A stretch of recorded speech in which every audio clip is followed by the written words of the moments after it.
বাবা আপনাদের দায়িত্ব হলো একটা নির্বাচন করে, একটা গ্রহণযোগ্য নির্বাচন করে রাজনীতিবিদদের হাতে ক্ষমতায় ছেড়ে দেওয়া। আবার আরেক উপদেষ্টা দেখলাম বলতেছে রাজনীতিবিদরা সব হয়ে গেছে, বুড়া না, রাজনীতিবিদরা নাকি সব দুর্নীতিবাজ হয়ে গেছে। তা দুর্নীতিবাজ রাজনীতিবিদদের তো তারাই, যারা তো পালাই গেছে আওয়ামী লীগ, আর রাজনীতিবিদদের হাতে রাজনীতির ক্ষমতাই ছিল না।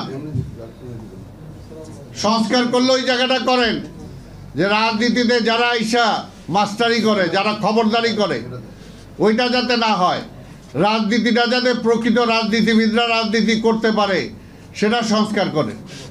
যার যার জায়গাটা আজকে সবাই সব কিছু করে শেষ সময় এসে রাজনীতি করতে চায়, এমপি হইতে চায়, মন্ত্রী হইতে চায়। লক্ষ লক্ষ আজকে মামলার আসামি এখন পর্যন্ত এই সরকার আসার পরও তার কাছে আমাদের মামলা উঠানোর জন্য দেন দরবার করতে হচ্ছে।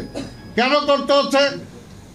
আজকে যদি কথাটা একটু সত্য হলে একটু কঠিন লাগতে পারে, প্রফেসর ইউনূস সাহেবের মামলা যদি একদিনে উইথড্র হইতে পারে, তাহলে কেন তারেক রহমানের মামলা উইথড্র হবে?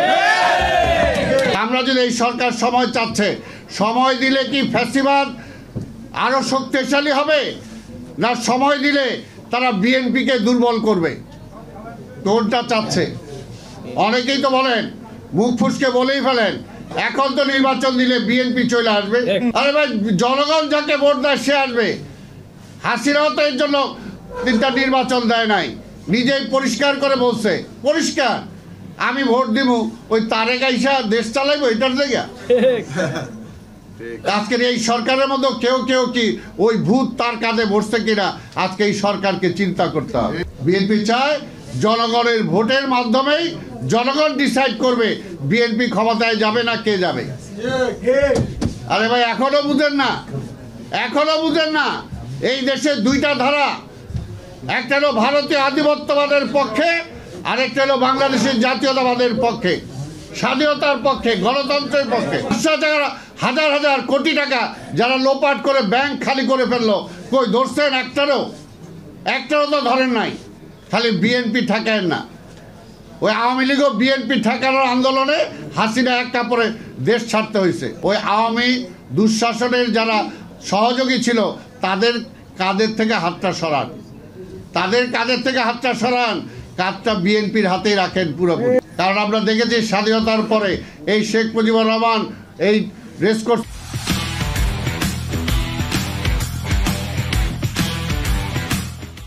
দাঁড়ায় বলছিল 3 বছর কিছু দিতে পারবো না, মানে মানুষও অ্যাকসেপ্ট করে নিছিল। যেমনি আপনারা বলতেছে সময় চাই, পাবলিক রাজি আছে, কিন্তু শেখ মুজিবুর রহমান 3 বছরে কিছু দিতে পারে নাই, দিছিল দুর্ভিক্ষ দিছিল, আর্মিকে শেষ করার জন্য রক্ষী বাহিনী সৃষ্টি করছিল, শিক্ষা প্রতিষ্ঠানগুলোকে শেষ করার জন্য নকলের ছড়াছড়ি করে দিয়েছিল, পরীক্ষার বদলে অটো পাস দিয়ে দিচ্ছিল। কাজে সেটা দেশটা ধ্বংস হয়েছিল, মানুষ প্রতিরোধ গড়ে তুলেছিল। আমরাও চাই না যে আপনারা ব্যর্থ হন। ওই স্টেডিয়াম বানানোর জন্য আপনারা পরিকল্পনা নিয়েন না, আপনারা পরিকল্পনা করেন যে আগামী কিছুদিনের মধ্যে কিছু সংস্কার করে কিভাবে নির্বাচনটা করতে পারেন, কিভাবে নির্বাচিত প্রতিনিধিদের হাতে ক্ষমতাটা অর্পণ করতে পারেন।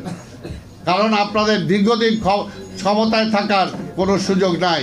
এর আগেও যেটা বলছি, ওই ক্ষমতার চেয়ারটা খুব আরামের, কিন্তু আবার খুব দুঃস্বপ্নও কিন্তু সেটার মধ্যে আছে, কষ্টও সেটার মধ্যে আছে, যেটা আজকে হাসিনা বুঝতেছে। আলামতটা ভালো না। ওইদিকে দৃষ্টিটা ওইদিকে দেন, নির্বাচনের দিকে দেন।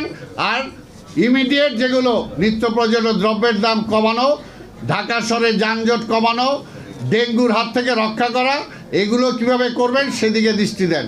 স্টেডিয়াম বানাইতে যায় না, ওই পঞ্চশালা পরিকল্পনা নিয়েন না। হাসিনাও 42 সাল পর্যন্ত ক্ষমতায় থাকার পরিকল্পনা করছিল, কিন্তু আল্লাহ হলো মহাপরিকল্পনাকারী। কোথায় চলে গেছে হাসিনা? এখন একদিনের পরিকল্পনাও করতে পারতেছে না। তো এটার জন্যই বলবো যে আজকে যেটা দরকার সেটা করেন, আর শর্ট করে আনেন, কর্মসূচি কমায় আনেন, নির্দিষ্ট করেন, ওপেন করেন, রাজনৈতিক দলগুলোর উপর নির্ভর করেন, রাজনৈতিক দলগুলোর সাথে প্রতিনিয়ত বসেন, সপ্তাহে সপ্তাহে বসেন, তাদের পরামর্শ নেন, তাদের পরামর্শ নিয়ে সরকার পরিচালনা করেন, তাহলে ভুল ত্রুটি কম হবে। আর না হলে এইরকম কিছু উপদেষ্টা বানায় দিবেন যেগুলো পাবলিকও চায় না, পাবলিকও চায় না। উপদেষ্টা বানান, আমাদের তো কোনো আপত্তি নাই, বলি নাই তো যে বিএনপি থেকে নেন, কিন্তু ভালো লোক নেন, ভালো লোক নেন। সমাজে যারা নামি দামি আছে, যারা ভূমিকা রাখতে পারে তাদেরকে নেন, সমাজে যাদের গ্রহণযোগ্যতা আছে তাদেরকে নেন। কিন্তু এমন নিয়ে না ইচ্ছে হইলে ওরে বানাই দিলাম, এটা হাসিনা করছিল। অনেক মন্ত্রী বানাইছে যাদের কেউ চিনেও না, অনেক এমপি বানাইছিল এলাকার লোকজনও জানে না। কাজে ওই আওয়ামী লীগের পথে হাঁটেন না, জিয়াউর রহমানের পথে হাঁটেন। জিয়াউর রহমান যেভাবে দেশ চালাইছিল অল্প সময়, সেদিকে হাঁটেন, যেটা রহমতুল্লাহ বলছে। আমি আর ওই সাইডে যাচ্ছি না। তাই আজকে আপনাদের সবাইকে আমি ধন্যবাদ জানাই যে আমাদের হতাশ হওয়ারও কিছু নাই। এই সরকার আমাদের, এই সরকারকে সমালোচনা করি আমরা যাতে সে ভালো করতে পারে। কারণ এই সরকার যদি ব্যর্থ হয়ে যায় এই দেশটা কোন দিকে যাবে। এর আগে আরেকটা কেয়ারটেকার সরকার এরকম ব্যর্থ করার পরে কিন্তু দেশে দেখছেন 111 আসছিল। কাজে ওইটা মাথায় আছে বলেই এই সরকারকে আমরা ব্যর্থ হইতে দিতে চাই না। আবার এমনও চাই না যেটা এর পরবর্তী পর্যায়ে ওইটা ব্যর্থ হওয়ার পরে 2008-এর নির্বাচনে বেগম খালেদা জিয়া জানতো যে বিএনপিকে তারা কোনোভাবেই ক্ষমতা আসতে দিবে না, কিন্তু তারপরও বেগম খালেদা জিয়া বলেছিলেন একজন আর্মি ব্যাক গভর্নমেন্টের চেয়ে একটা ডেমোক্রেটিক গভর্নমেন্ট অনেক ভালো। কিন্তু ডেমোক্রেটিক গভর্নমেন্ট যে হাসিনা তার সবচেয়ে বড় ফ্যাসিবাদ, এইটা তার বেগম খালেদা জিয়া বুঝে নাই। ঠিক আছে, আজকেও বলবো ইতিহাস থেকে শিক্ষা গ্রহণ করেন, অতীত থেকে দেখেন, বেশি দূর যাওয়া দরকার নাই, বাংলাদেশের অতীত ইতিহাস থেকে শিক্ষা গ্রহণ করে পদক্ষেপ নেন।